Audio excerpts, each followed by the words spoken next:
Brooksaw Antiques here. Today we have this 1947 Royal Quiet Deluxe, also known as Ernest Hemingway's favorite model typewriter. I'm going to show you how to use the functions and make sure they all work.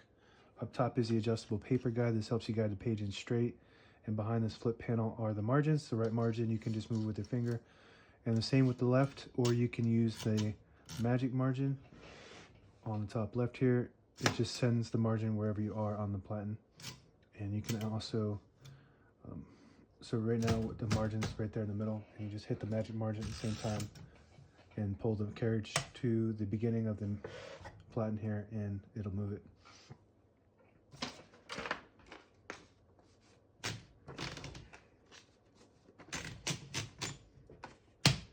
And this is the paper bale that sits on top. It's got two rollers that are adjustable.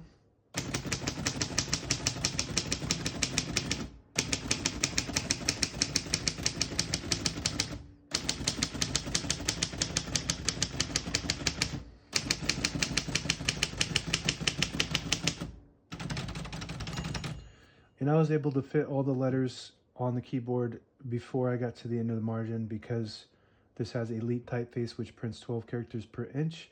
It's a bit smaller than the Pico, which is 10 characters per inch. So on this next line, I'll type a sentence in red. And as you can see, I use that line space, and this just skips one space to get you back to the beginning of the page. And if you want double, there's a switch right here, and just flip it forward and it skips two. So that works good. We're going to keep it on single for now and type the sentence in red. To switch from black to red, there's a switch right here on the top right. Flip it to the left, and it prints the bottom portion of the ribbon.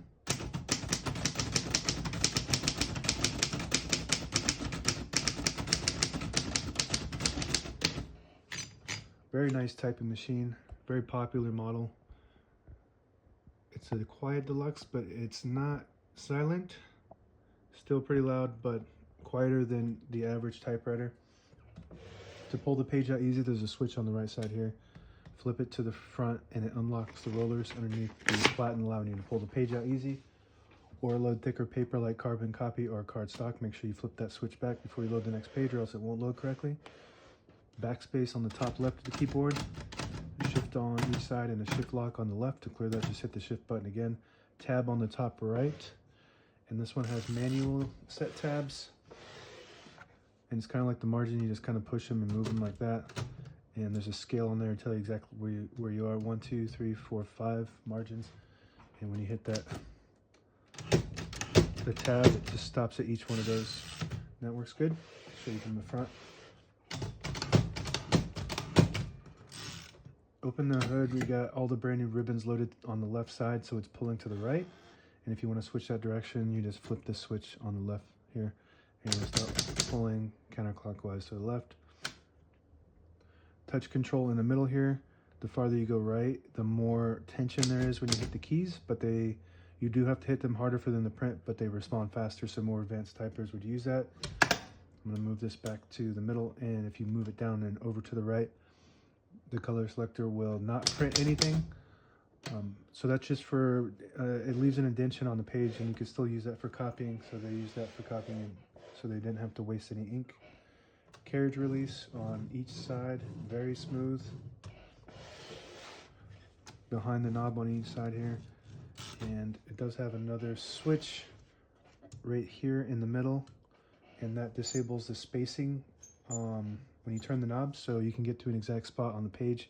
Flip it back. Each one of those clicks is one space, and the same concept when you push in the button here on the end of the knob. It disables the spacing, and you let it go. You get those clicks. Each one of those clicks is one space. And that is it. The margin release. When you get to the end of the margin, it blocks you from typing, and if you just hit that margin release, it'll allow you to get past that block and keep typing all the way to the end. And that's it. Now available on eBay or Etsy. Search Brooksaw Antiques.